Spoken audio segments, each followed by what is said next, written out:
할렐루야. 오늘의 설교 주제는 복음 안에서의 양육입니다. 텍스트는 데살로니가전서 2장 1절로 12절까지의 말씀이 되겠습니다. 최근에 우리는 육아 휴가, 육아 휴직, 육아 보험, 육아 일기 이런 이야기들을 많이 듣고 있습니다. 우리가 결혼해서 자녀를 얻은 부부들에게 육아는 필수적인 것입니다. 그런데 육아가 행복감을 주는 것일까요? 아니면 스트레스일까요? 물론 정답은 둘 다일 것입니다. 하지만 생육하고 번성하라, 이런 하나님의 창조 명령의 관점에서 보면 육아는 결혼한 이들의 거룩한 특권이어야 합니다.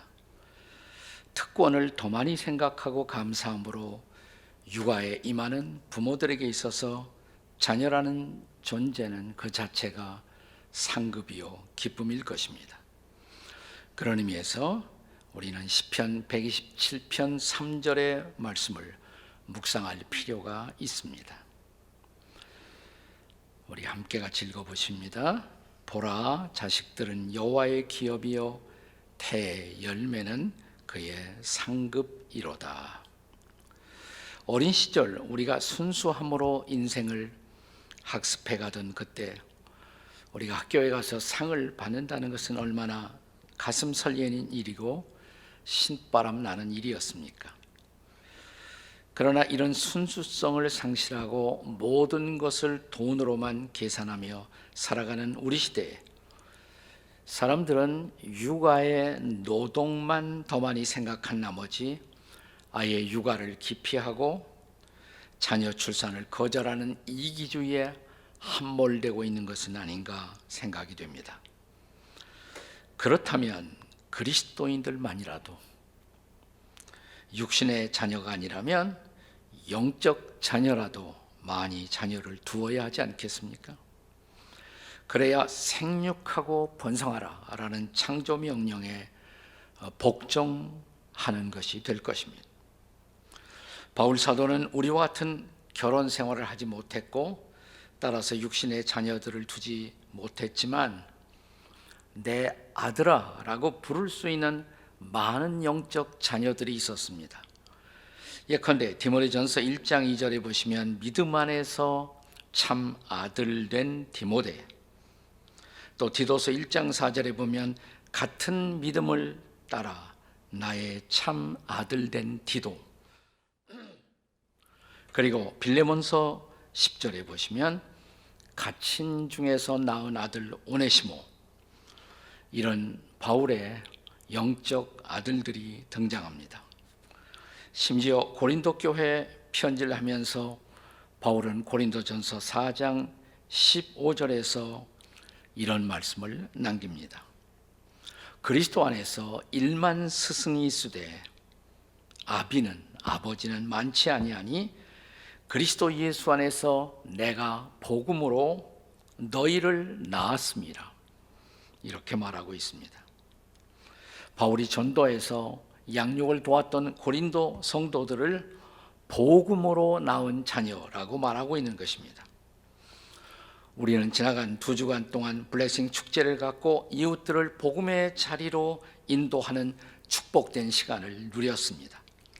그러면 이제 결신한 우리의 이웃들, 우리의 VIP들, 그들은 그리스도의 새로운 생명을 소유하고 하나님의 자녀로서 그리스도 안에 아기 된 삶을 출발하는 것입니다. 바울은 그들을 그리스도 안에 아기, babies in Christ라는 단어를 쓰고 있습니다. 이 소중한 영적 아기들 혹은 영적 자녀들 혹은 우리의 다음 세대들을 우리는 어떤 자세로 돌보고 양육해야 마땅할까요? 바울 사도는 데살로니가라는 도시에 한 달 이상 6개월 미만으로 머물지 않았을까 이렇게 생각이 됩니다. 성경학자들에 따라서 아주 긴 시간을 주는 사람도 6개월 미만이라고 말합니다. 그럼에도 불구하고 이 짧은 시간 동안에 복음 전파의 영향력은 대단했습니다.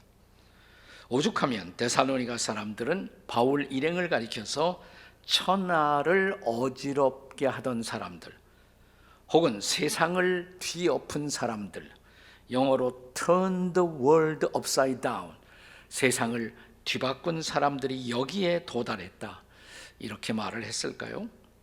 이렇게 데살로니가에서 복음을 전한 바울은 짧은 시간이지만 복음의 임팩트, 영향을 남기고 그 다음 베레아를 거쳐서 아테네, 그리고 아테네를 거쳐서 이제 고린도에 도착합니다. 이 고린도에서 바울은 지금까지 전도 여행 가운데서는 에베소를 제외하고 가장 긴 시간을 머물게 됩니다. 그래서 한동안 아마 정착할 생각을 했겠죠. 바울은 이 고린도에서 잠시 전에 복음의 충격파를 던지고 떠났던 데살로니가 성도들을 마음속에 떠올렸을 것입니다. 하지만 아직도 신앙이 어린 그들의 신앙의 성숙을 권면하기 위한 편지, 다시 말하면 양육 편지를 쓰고 있는 것입니다. 그것이 바로 데살로니가 전서와 후서입니다. 이 편지에서 바울 사도는 복음을 방금 받아들인 성도들을 어린 생명의 양육자가 된 심정으로 권면을 하고 있습니다. 이런 바울 사도를 통해서 복음을 전하는 우리가 배워야 할 태도, 어떤 태도로 새 생명들을 돌봐야 할 것인가 라는 질문을 할 수가 있습니다. 그리고 우리는 바울에게서 어떤 태도로 양육할 것인가, 세 가지 중요한 태도를 배울 수가 있습니다. 첫째, 청지기처럼. 1절 이하 6절이 바로 그런 말씀입니다. 청지기처럼입니다. 본문의 4절을 보겠습니다. 오직 하나님께 옳게 여기심을 입어 복음을 위탁받았으니, 이렇게 말합니다. 복음을 위탁받았다. 바울은 자신을 복음을 위탁받은 자라고 말합니다. 다시 말하면 복음의 청지기란 말입니다. 청지기란 말은 영어로는 스튜어드. 옛날 청지기는 소중한 무엇인가를 주인으로부터 관리를 위탁받은 사람이 청지기입니다. 바울은 내가 청지기로서 하나님께 소중한 것을 위탁받았다, 그것은 복음이다, 이렇게 말하고 있는 것입니다. 바울은 자신이 전달하는 복음의 메시지가 자신의 간사함이나 부정함이나 속임수에 근거한 것이 결코 아니라고 말합니다. 3절을 보겠습니다. 본문 3절에 보시면 우리의 권면은 간사함이나 부정에서 난 것이 아니요 속임수로 하는 것도 아니라. 바울은 이런 유사한 고백을 갈라디아서 1장 11절과 12절에서도 하고 있어요. 형제들아, 내가 너희에게 알게 하노니 내가 전한 복음은 사람의 뜻을 따라 된 것이 아니니라. 이는 내가 사람에게서 받은 것도 아니요 배운 것도 아니요 오직 예수 그리스도의 계시로 말미암은 것이라. 아멘. 따라서 바울 사도는 예수 그리스도에게 내가 전달받은 복음의 메시지를 가감 없이 있는 그대로 증언함으로 사람이 아닌 하나님을 기쁘시게 하고자 했다라고 고백합니다. 4절에 하반부의 말씀을 보세요. 우리가 이와 같이 말함은 사람을 기쁘게 하려 함이 아니요 오직 마음을 감찰하시는 하나님을 기쁘시게 하려 함이라.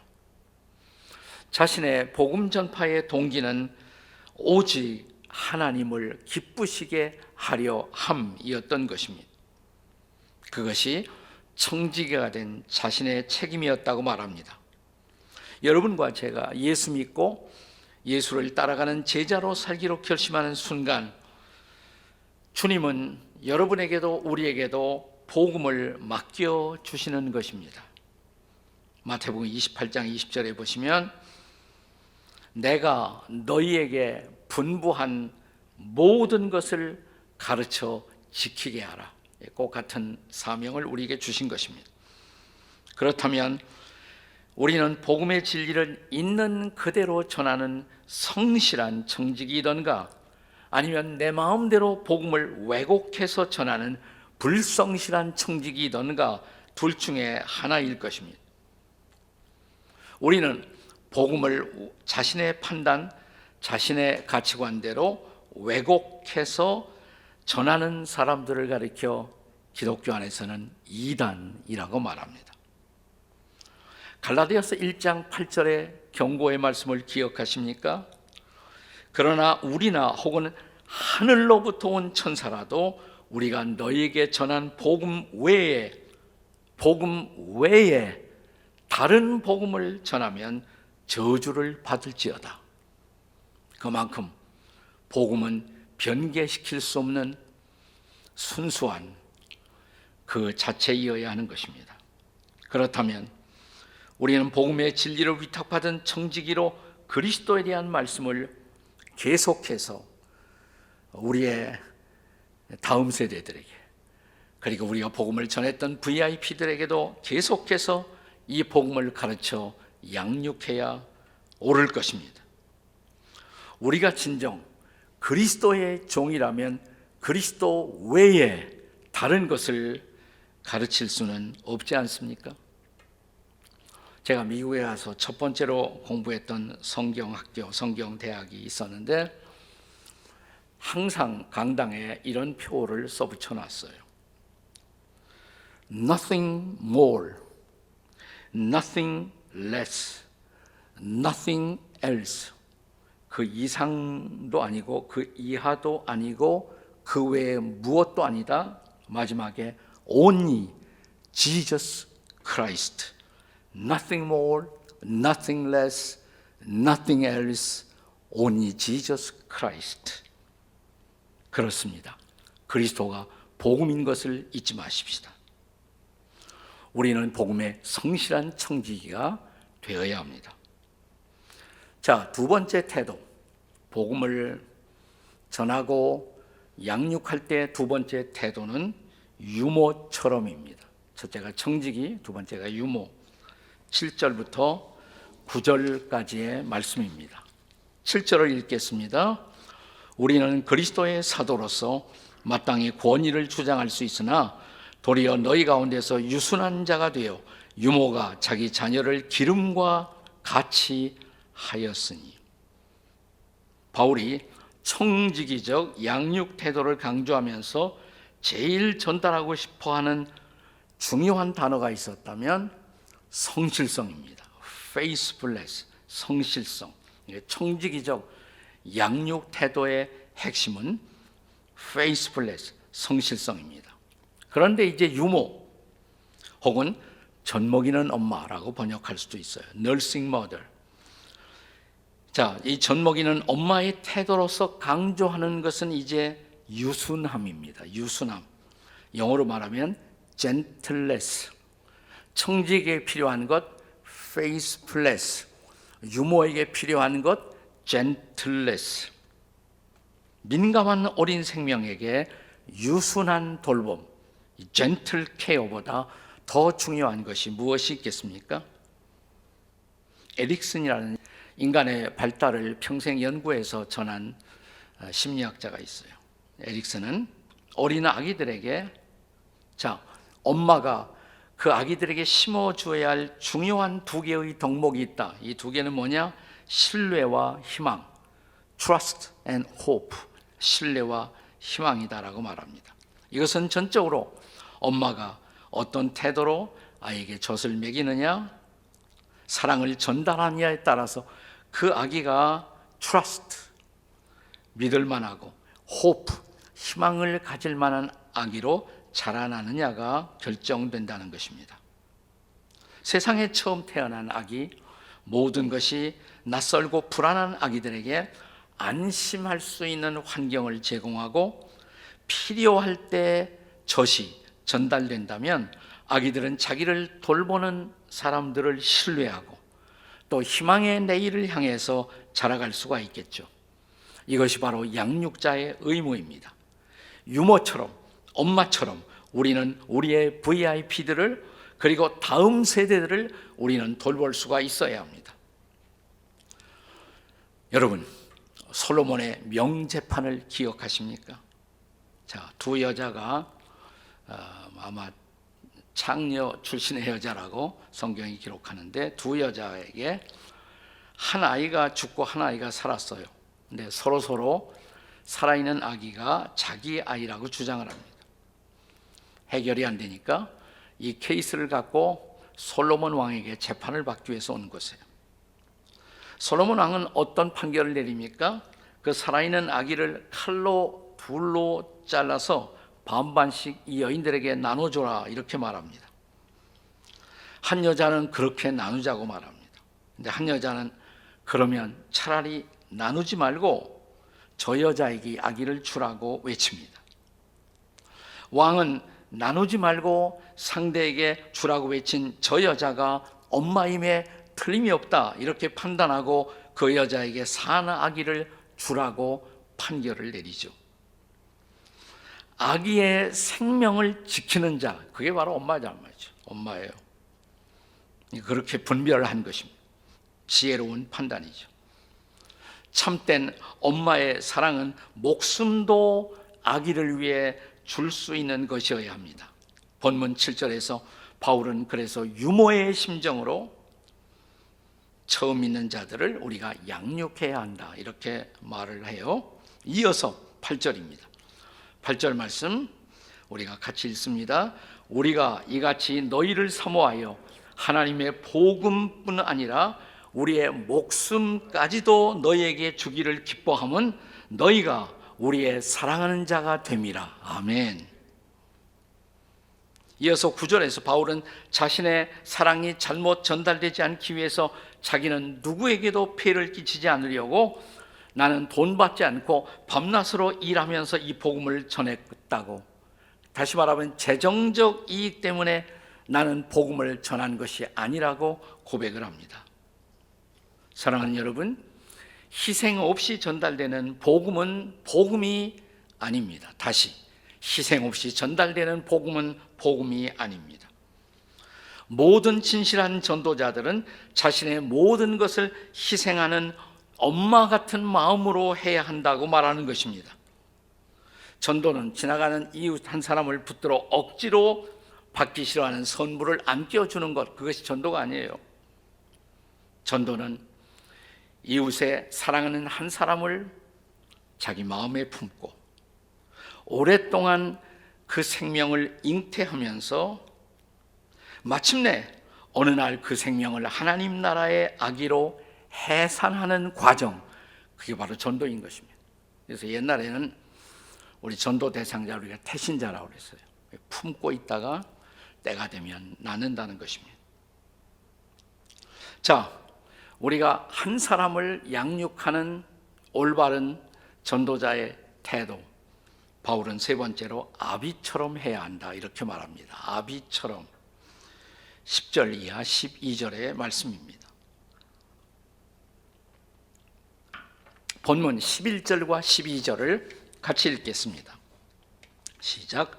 너희도 아는 바와 같이 우리가 너희 각 사람에게 아버지가 자기 자녀에게 하듯 권면하고 위로하고 경계하노니 이는 너희를 부르사 자기 나라와 영광에 이르게 하시는 하나님께 합당히 행하게 하려 함이라.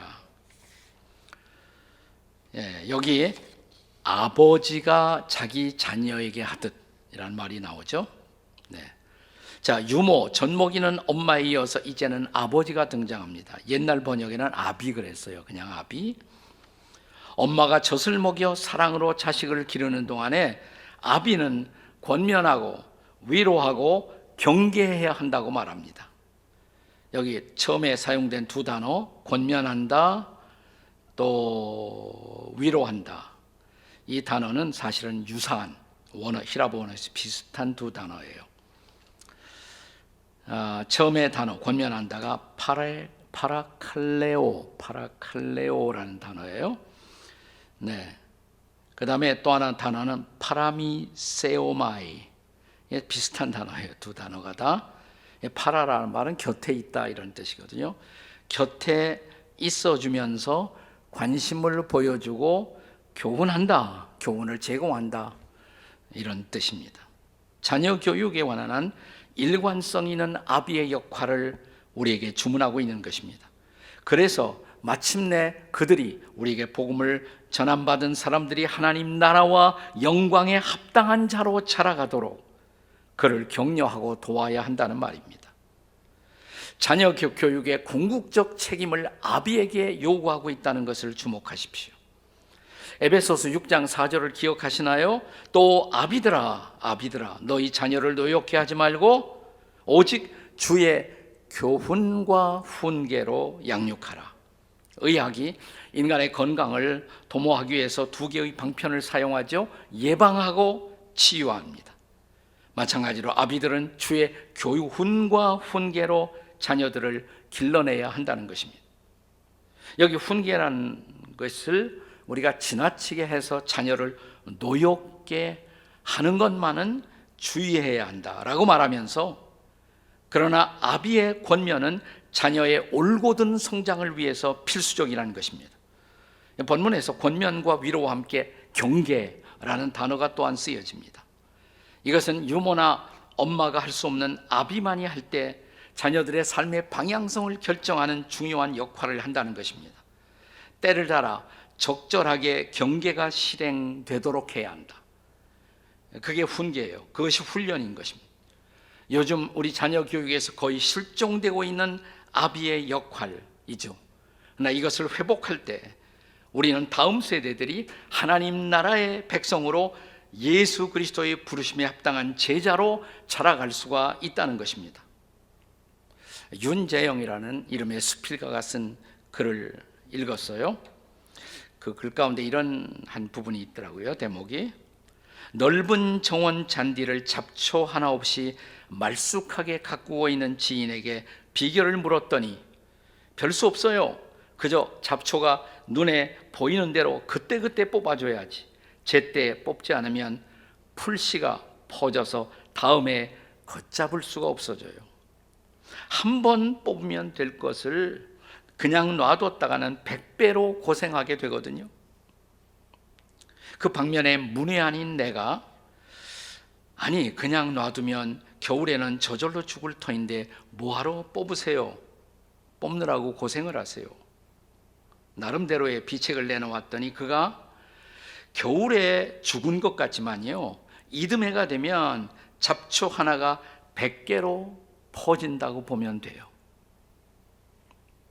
그는 이 글을 쓰면서 그것을 자식 농사에 비유하고 있습니다.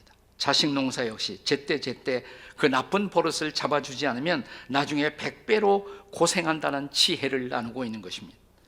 그래서 바울은 일찍이 복음을 받아들이고 하나님의 자녀가 된 그의 영적 자식들에게도, 아니 우리의 다음 세대들에게도 경계가 필요하다고, 훈계가 필요하다고 말하고 있습니다. 그들이 하나님 나라 영광의 세대로 자라가도록 말입니다. 아니 하나님께 합당한 희망의 세대로 자라가도록 말입니다.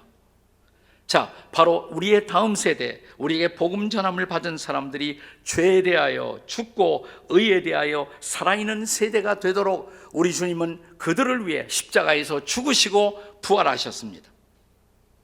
자, 그렇다면 우리 다음 세대, 다시 강력한 복음의 세대가 일어날 수 있도록 그들을 위해 기도하는 일, 그들을 양육하는 일, 이것이 바로 여러분과 저 우리의 책임입니다.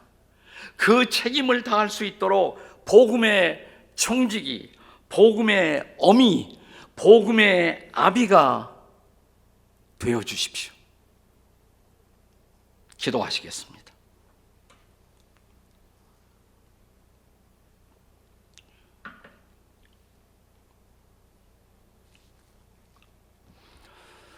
자, 우리가 살고 있는 이 시대, 전도하기 참 힘들죠.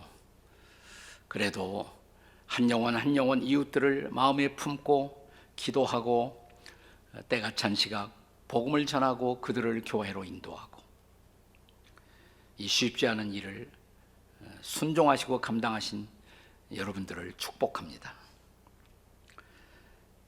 아직 이번 기회에 내가 인도 못했다 실망하지 마시고요. 우리 두 손을 가슴에 얹고 우리가 전도했던 사람, 전도하려고 시도했던 사람, 또 전도 대상자로 마음에 품었던 사람들을 다시 한번 가슴에 품으시고요.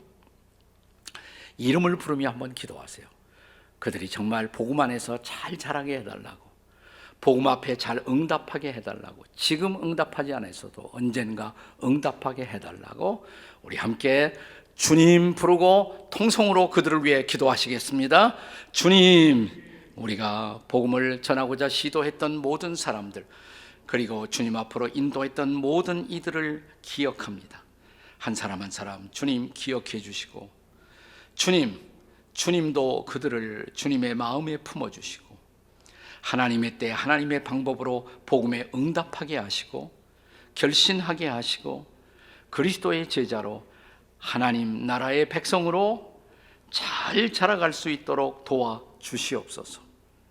하나님 나라에 합당한 백성, 하나님이 영광스러워하는 주의 백성, 주 예수 그리스도의 위대한 제자가 될 수 있도록 그들을 도와주시옵소서. 복음 안에서의 양육의 책임을 다하는 우리 교회가 되도록 도와주시옵소서. 자, 우리를 구원하신 주 예수 그리스도의 존귀하신 이름으로 기도하옵나이다. 아멘.